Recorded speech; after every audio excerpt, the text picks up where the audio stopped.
สิ่งหนึ่งที่วงการบันเทิงสอนผมคือเรื่องคนมันมีหลากหลายรูปแบบมากจริงๆต่อหน้ายางรับหลังยาง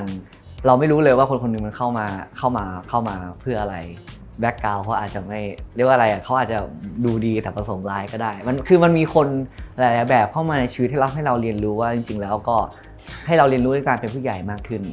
แต่ได้เจออะไรมากขึ้นแล้วผมเชื่อว่าผมน่าจะเจออะไรที่เร็วกว่าคนอื่นเยอะก็เลยเรียกว่าอะไรมีภูมิคุ้มกันต่อโลกมากขึ้นแล้วก็เข้าใจโลกมากขึ้น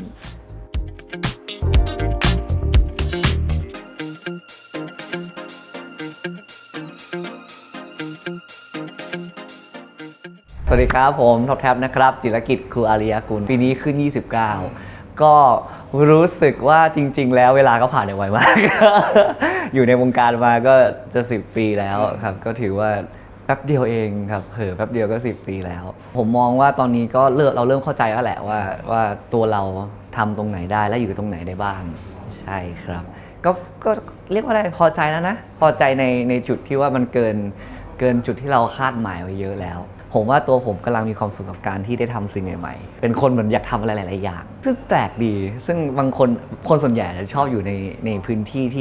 ที่เขาคุ้นชินผมก็ชอบอยู่ในกลุ่มที่คุ้นชินถูกไหมแต่ในการทำอะไรสักอย่างแบบกิจกรรมหรือธุรกิจอะไรอย่างเงี้ยผมชอบแบบไปเจอสิ่งใหม่ๆไปเจอคนใหม่ๆไปเจอธุรกิจใหม่ๆไปเจออะไรที่มันแปลกซึ่งเราก็ไม่ค่อยเข้าใจตัวเองเหมือนกันนะพุ่งตรงนะบางทีเวลามีคนมาถามผมว่าแบบเป็นคนยังไงชอบทำอะไรผมก็ตอบไม่ได้เลยนะ เราตอบไม่ได้แบบ100%ว่าแบบว่าเราเป็นคนยังไงผมเป็นเด็กต่างจังหวัดครับเป็นเด็กจังหวัดน่านครับผมเป็นเกิดและโตที่จังหวัดน่านครับก็เรียนโรงเรียนประถมก็ที่จังหวัดน่านมัธยมก็เป็นโรงเรียนรัฐของจังหวัดน่านชื่อโรงเรียนว่าสตรีศรีน่านชีวิตสโลว์ไลฟ์จริงไหมคุณเขาบอกคนน่านสโลว์ไลฟ์มากสโลว์ไลฟ์มากเพราะผมว่าด้วยความที่จังหวัดน่านมันเล็กด้วยแต่มันโชคดีตรงที่ว่าผมจะมีช่วงเวลาหนึ่งที่อยู่กับเพื่อนเยอะอย่างที่บอกเป็นคนชอบทำกิจกรรมเป็นคนชอบทำอะไรสักอย่างที่มันแบบไม่ได้อยู่เฉยๆอยู่เฉยๆไม่ได้ไฮเปอร์ในกิจกรรมทำหมดเลยกีฬาสีผมเป็นลีดเป็นทั้งลีดไม่พอเป็นประธานสีอีกแล้วก็ที่บ้านก็จะมีพื้นที่เพราะว่าบ้านผมขายรถยนต์ใช่ไหมกับมอเตอร์ไซค์มันก็จะมีพื้นที่โล่งกว้างมันจะเป็นพื้นที่ที่แบบเพื่อนๆในห้องกับในกลุ่มสีอะไรอย่างเงี้ยก็จะมาทำงานกันบ้านผมก็จะเป็นเหมือนจุดรวมคนไม่เคยคิดจะรู้เลยว่าจะเรียนอะไรตอนนั้นอยู่ม.6 แล้วแต่ตอนนั้นบังเอิญมีโอกาสที่ได้สอบชิงทุนไปอยู่ที่ AFS ก็อยู่อเมริกามาครับก็อยู่มาปีกว่าใช่แล้วก็กลับมาอยู่ไทยตอนนั้นมันเปลี่ยนความคิดเราไปเลยจากคนที่แบบไม่รู้ว่าจะทำอะไรจนมาถึงพอเราได้ไปใช้ชีวิตด้วยตัวเองที่อเมริกาเหมือนเรามีความกล้าแล้วก็มีความอยากที่จะทำอะไรสักอย่างโดยโดยเอายึดสิ่งที่เราอยากจะทำเป็นหลักขึ้นมาเหมือนมันเกิดอะไรเล็กๆตรงนี้ขึ้นมาทำให้เราเหมือนอยากไปทำอะไรที่มันไม่เคยทำมาก่อนซึ่งตอนนั้นก็มีโอกาสจะได้เล่นซีรีส์เพราะว่าก็ไม่รู้ยังไงจับผ้าจับผูอยู่นี่ก็มีคนทักมาใน IG เป็นผมเป็นคนไม่ค่อยพูด เห็นอย่างนี้ผมเป็นคนเงียบมากถ้าไม่ได้อยู่กับคนที่แบบเรารู้สึกว่าเราเปิดเรียกว่าอะไรวะกับคนที่เราไม่ได้มีกำแพงเขามากแล้วอะเราจะเป็นตัวเองสูงกว่าใช่แต่ถ้าเราอยู่คนเดียวหรือแบบอยู่ในโซนที่ว่ายังไม่ได้เปิดโหมดอะยังไม่ได้เปิดโหมดเจอคนเนี่ยผมจะเงียบนิ่งเงียบแบบบางทีอาจจะดูไม่ค่อยไนซ์ซะด้วยซ้ำใช่แต่ก็มันก็ไม่ค่อยดีนะ จริงๆแล้วตัวเองก็เป็นคนอินโทรเวิร์ตอยู่ระดับหนึ่งพอมันเป็นแบบนี้มันทำให้ในอดีตอะมันยากมากในการออกหน้ากล้องเพราะว่าเราจะแพนิค เราจะไม่เป็นตัวเองเลยเราจะแพนิคว่าแบบมองเราอยู่อะคิดอะไรวะเนี่ย จะเป็นอย่างนี้ตลอดจะเป็นแบบเป็นจุดที่แบบกลัวกล้องเลยไม่ค่อยได้เป็นตัวเองออกไปซึ่งกว่ามันจะผ่านจุดนั้นมามันใช้เวลามากมันใช้เวลาอยู่ในจุดที่แบบ 5-6 ปีเลยกว่าเราจะเริ่มที่จะกล้าเป็นตัวเองออกไปให้กล้องเห็นให้คนเห็นตอนนี้ก้าวข้ามมันไม่ได้ละครับเราคิดน้อยลงแล้วเราคิดแทนคนอื่นน้อยลงละชีวิตผมชีวิตน่าอิจฉามากเหรอผมยังไม่ได้อิจฉาชีวิตตัวเองนะ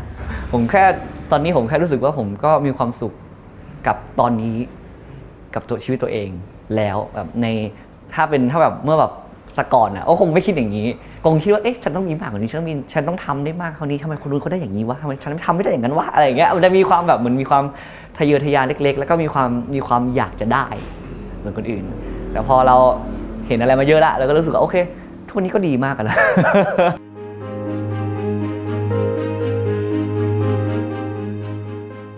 ก็มีกรอบที่คุณพ่อคุณแม่คาดหวังเพราะว่าผมก็เป็นลูกผู้ชายคนเดียว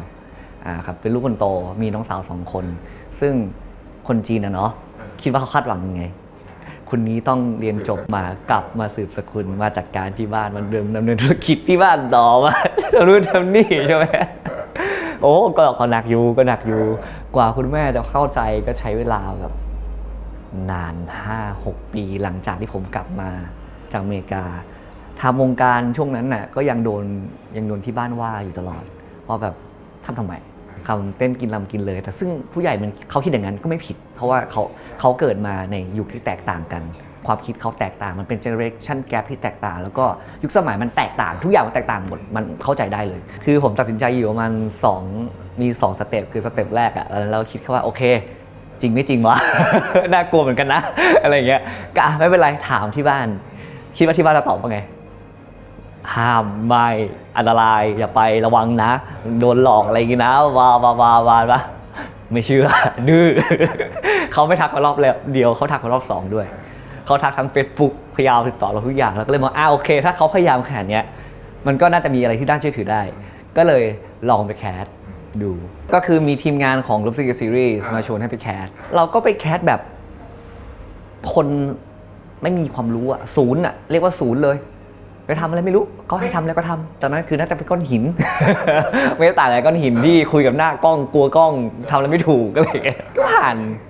านได้ไงก็ไม่รู้เป็นประตูบานแรกแล้วก็ประตูบานเดียวที่ทำให้ผมเข้ามาในวงการบันเทิงถ้าย้อนกลับไปก็คงอยากจะทำเหมือนเดิมใช่เขาเรียกว่ามันก็มีทั้งดีทั้งไม่ดีเนาะเพราะว่าไม่มีที่ไหนที่มันจะแบบดีไปซะหมดหรอกแต่มันเป็นช่วงเวลาที่ผมมีความสุขมากที่สุดเลยในชีวิตผม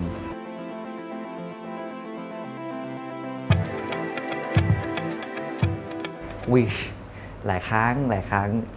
มีฮะผมว่าทุกคนต้องโดนอยู่แล้วเนาะในชีวิตหนึ่งซึ่งมันก็เป็นประสบการณ์ในชีวิตเหมือนผมเป็นพวก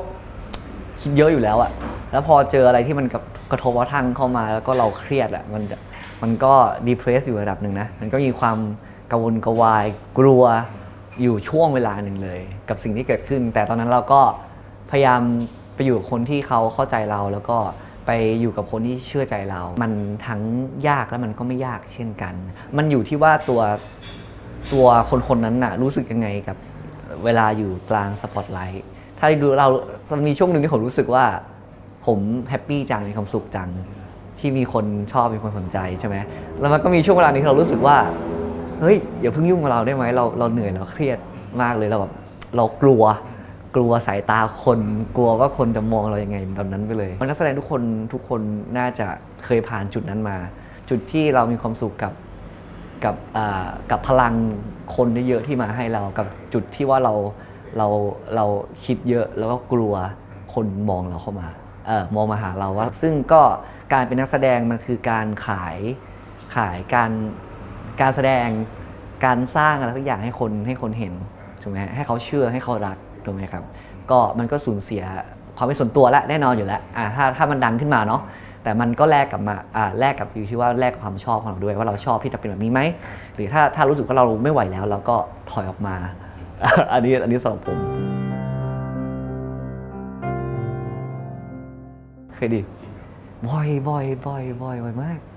ใช่ครับเป็นคนคิดเยอะมากแล้วก็ดีเพรสเป็นคนไม่ค่อยได้ปล่อยอะไรง่ายๆพอมีเรื่องอะไรเข้ามาเรื่อยๆมันก็เหมือนทับถมไปเรื่อยๆใช่ฮะก็มันก็มีการร้องไห้ก็เป็นสิ่งหนึ่งซึ่งการร้องไห้ไม่ผิดก็เราก็ร้องไห้เพื่อที่จะให้เราเหมือนสบายใจมากขึ้นพูดกับคนอื่นมากขึ้นเพื่อให้เราแบบปล่อยอะไรที่เราเครียดออกไปผมว่ามันก็คือปมของแต่ละคนในชีวิตนี่แหละว่ามีปมกับเรื่องอะไรมากก็จะเซนซิทีฟกับเรื่องนั้นแต่ก็ผมก็ได้เป็นเรื่องเพื่อนเรื่องครอบครัวเรื่องชีวิตนี่แหละเพราะผมคิดเยอะไง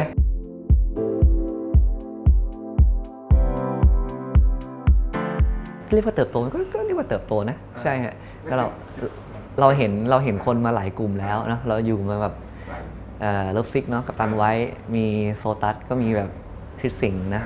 ผมก็อยู่กับพวกพี่เตพี่นิวพี่ออฟพี่กันทุกวันนี้เขายังอยู่เหมือนกันถูกไหมฮะใช่แล้วก็มีแบบมันก็มีเด็กรุ่นใหม่มาเรื่อยๆซึ่งผม วัฏจักรของวงการ ใช่วัฏจักรของวงการซึ่ง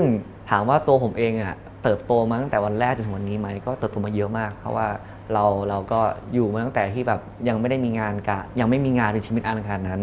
แล้วก็เล่นซีรีส์มาเรื่อยๆจับผ้าจับผูแบบมาเล่นคันกูก็ถูกมีสายตาเข้ามามองเรามากขึ้น ก็มีคนเห็นเรามากขึ้น ในจังหวะนั้นเราก็ต้องทำอะไรเพื่อให้คนจำเราให้ได้อะไรเงี้ยผมก็เล่น TikTok ทำนู่นทำนี่แล้วก็เหมือนสร้างตัวตนของตัวเองที่เราในแบบของเราเองออกไปให้คนเห็น ก็นั่นแหละก็เลยทำให้มีโอกาสได้ทำในวงการต่อไป ถ้าคนส่วนใหญ่มองค่ายใหญ่มันเป็นค่ายที่ ทุกคนอยากเข้า น่าสนใจอยู่แล้วถูกไหมครับมันทุกคนอยากเข้าทุกคนอยากไปอยู่เพื่อที่จะสร้างตัวทุกอย่างขึ้นมาถูกไหมฮะซึ่งผมก็เรียกว่าอยู่มานานไหมก็อยู่มานานนะก็เห็นเรียกว่าเราก็เห็นวงจรของวงการบันเทิงมาเยอะครับ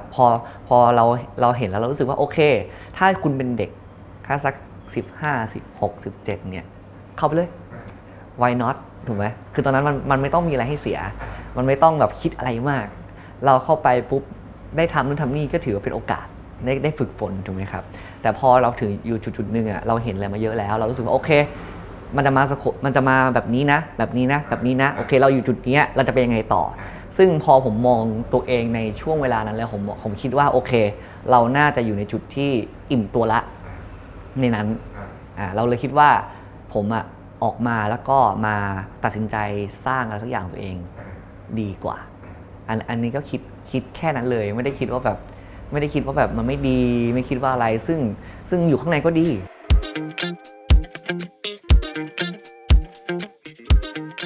เริ่มต้นจากการที่สิ่งที่เรามีก่อนวันนั้นมันมีเพื่อนก็คือมีความรู้ด้านชามีความรู้ด้านฝั่งบาร์ค็อกเทลมีสถาปนิกมีความคิดด้านนี้ก็เลยคิดว่าโอเคถ้าแบบมีกลุ่มนี้แล้วเนี่ยเราสามารถสร้างอะไรขึ้นมาได้บ้างครับแล้วก็เพื่อนผมก็เป็นคนจัดการสร้างเมนูธีมร้านบาร์มาผมก็มาเป็นฝ่ายโปรโมทเหมือนทุกคนก็มีหน้าที่ของแต่ละคนก็เลยเกิดมาเป็นร้านนี้ทำไมต้องเป็นชาใช่ไหมครับเพราะว่าที่ผ่านมาผมก็เป็นคนชอบกินชาโดยพื้นฐานอยู่แล้วซึ่งตั้งแต่ผมกินชาของเพื่อนผมคนเนี้ยผมรู้สึกว่าทำไมมันแตกต่างจังวะมันคือชาอะไรทำไมชาทั่วไปตามท้องตลาดที่ผมซื้อกินเนี่ยมันไม่อร่อยเท่านี้เขาก็อธิบายโอเคมันคือชาจีนมันคือชาที่ต้องปรุงแบบนี้นะต้องมีน้ำร้อนต้องปรุงวิธีน้ำร้อนแบบนี้ต้องใช้จำนวนชาเท่านี้ต้องทิ้งไว้เท่าไหร่ถึงจะอร่อยเมนูทุกอย่างในร้านคืออร่อยมากอร่อยกว่าชาที่เรียกว่าชาตามท้องตลาดทั่วไปใช่ฮะอันนี้ก็คือเหตุผลที่อยากจะลองเปิดดูซึ่งพอเราเปิดร้านชาช่วงบ่ายใช่ไหมครับเราก็คิดแค่ว่าเอ๊ะแล้วจ่ายค่าเช่าทั้งเช้าทั้งคืนนี่เพราะว่าเราเหมาทั้งพื้นที่ใช่ไหมทำไมตอนคืนไม่ทำอะไรสักอย่างล่ะก็เลยเปลี่ยนเป็นบาร์ก็ด้วยความใช้พื้นที่ให้คุ้มที่สุด Have a nice day ใช่ไหมครับเราคาดหวังว่าอยากให้คนเข้ามาแล้วรู้สึกว่ามีความสุข Have a nice day แปลว่าขอให้คุณมีวันที่ดีนะใช่ก็คือเข้ามาปุ๊บได้รับอะไรอร่อยแล้วก็ได้ vibe ดี cozy friendly แล้วก็ออกไปมีความสุขใช่ไหมแบบสมมุติว่าถ้าคุณวันนี้คุณแบบ have a bad day อะไรเงี้ยวันไม่ดีเลยโดนตีกับแฟนมาโดนผู้ใหญ่หรือว่ามาเข้ามาถึงร้านมานั่งคุยกับคนในร้านมากินชามากินอะไรที่แบบชาจริงๆแล้วมันช่วยเรื่อง release stress ได้ด้วยก็คือช่วยแบบลดความเครียดหรือโชว์จริงๆมันมีสรรพคุณหลายอย่างมากพอเราคาดหวังแค่ว่าให้คนมาแล้วเรารู้สึกว่ามาซื้อของเรากินแล้วเนี่ยมาทานชาของเราแล้วมาอยู่ในบรรยากาศของเราแล้วออกไปเราจะมีความสุขครับก็เลยชื่อว่า Have a nice day ครับตอนนี้ก็มีจิวเวลรี่ครับผมมีจิวเวลรี่ในเชิงของ accessory แบบของแต่งตัวกำไรข้อมือสร้อยแหวนอะไรเงี้ยที่อยู่ในจริงๆก็ขายแล้วแหละแต่เป็น pre-order นะเพราะว่ายังไม่ได้เปิดจริงจังครับก็ที่ผ่านมาก็มีคนมาซื้อจำนวนมากอยู่ครับแล้วส่วนใหญ่เป็นต่างชาติด้วย อันนี้ก็1อันที่มีไปแล้วครับผมแบรนด์ชื่อว่า 4M ครับผม FOEM Official ครับเดี๋ยวขึ้น IG อะไรก็ได้ไว้ได้ครับแล้วก็มีอีกอันนึงเป็นแบรนด์เสื้อผ้าครับผมชื่อแบรนด์ว่า Lay House ครับก็ Lay House เนี่ยจะเป็นแบรนด์ผู้หญิง Lay Gentle จะเป็นแบรนด์ผู้ชายก็จะเป็นแบรนด์ทั้งเสื้อผ้าผู้ชายผู้หญิงก็กำลังจะเอามาออกมาตีตลาดในไทยจะเป็นเสื้อผ้าที่มีดีไซน์ที่สำหรับคนที่ชอบการแต่งตัวครับจะมีดีไซน์และลวดลายแล้วก็มี texture ต่างๆที่แตกต่างจากแบบเสื้อยืดหรือเสื้ออะไรทั่วไปก็คือแต่งออกมาคือแฟชั่นเลยใช่ในราคาที่เข้าถึงได้วางยังไงตัวเองยังไงในอนาคตถ้าในวงการบันเทิงใช่ไหมครับผมจริงๆแล้วผมก็อยากเล่นบทที่เป็นบทหลักแหละ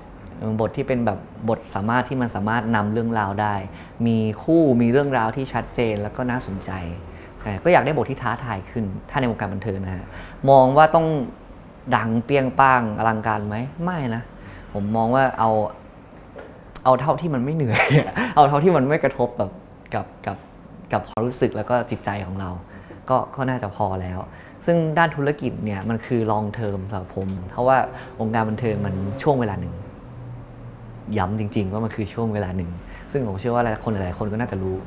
ครับก็เลยต้องหาอะไรสักอย่างที่มันจะรองรับเราในเมื่อเรามีอายุมากขึ้น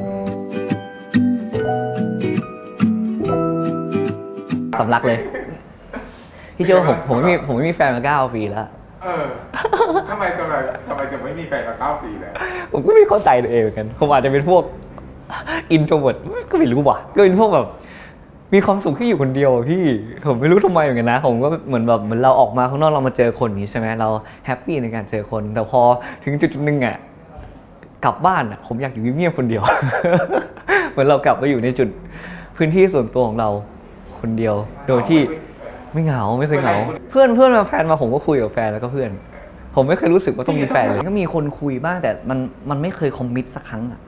มันไม่เคยคอมมิตอยู่ในจุดที่ว่าเป็นแฟนคุยมาสักพักนึงเราก็รู้สึกว่ามันก็ไม่ได้มีความสุขกว่าอยู่คนเดียวนี่เหมือนมันยังไม่เคยเจอใครที่แบบให้เรามีความสุขมากกว่านี้ได้งงวะผมเป็นคนชอบคนโตกว่าชอบคนที่มีความคิดความรู้และความสามารถที่มากกว่าผมเก่งกว่าผมอ่ะจะดีมากเพราะผมอยากเก่งเหมือนเขาอะไรเงี้ยผมก็จะเรียนรู้แต่มันก็ต้องเข้ากับผมได้ด้วย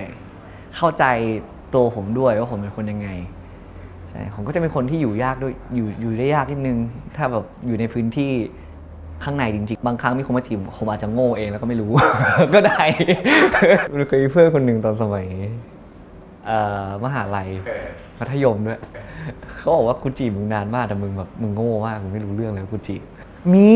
แต่คนที่ผมชอบมักจะไม่ชอบผมผมว่าทุกคนเป็นอ่ะชอบมึงมากเลยอ่ะแต่เขาไม่ชอบกูแล้วไงต่อวะถ้ามีก็ไม่ติดใช่ครับแต่แค่ที่ผ่านมามันยังไม่มีหรืออาจจะไม่รู้ก็ถ้าจะจีบมึงก็เข้ามาบอกเลยว่าจีบเพราะกูไม่รู้พี่บอกกูด้วยต้องรอให้คนอื่นมากูไม่รู้จริงช่วยบอกหน่อยอะไรเงี้ยกูไม่สามารถรับรู้ได้เป็นคนที่แย่เรื่องนี้มากเพราะว่าประสบการณ์น้อยมากกว่าผมว่าก็เลยแย่มาก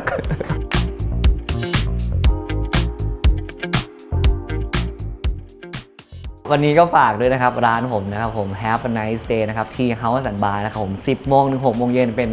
ร้านชาครับผมแล้วก็ตั้งแต่ 6 โมงถึงเที่ยงคืนเป็นบาร์นะครับก็มาลองได้ครับรับประกันว่ารสชาติดีแน่นอนครับผมแล้วก็ยังมีธุรกิจต่างๆอีกนะฮะใน IG ผมนะครับผม Top Tab _จิตรกิจครับไปดูได้อยู่ในไบโอครับผมมีร้านชื่อว่า Lay House แล้วก็ Lay Gentle ฮะแล้วก็มีร้าน 4M ครับทั้งหมดนี้ก็เดี๋ยวจะเมิร์จรวมกันนะครับแล้วก็ผลงานการบันเทิงนะครับผมก็มี The Outing Series นะครับผมออนทาง View นะครับผมน่าจะเป็นช่วงปลายปีนี้ครับ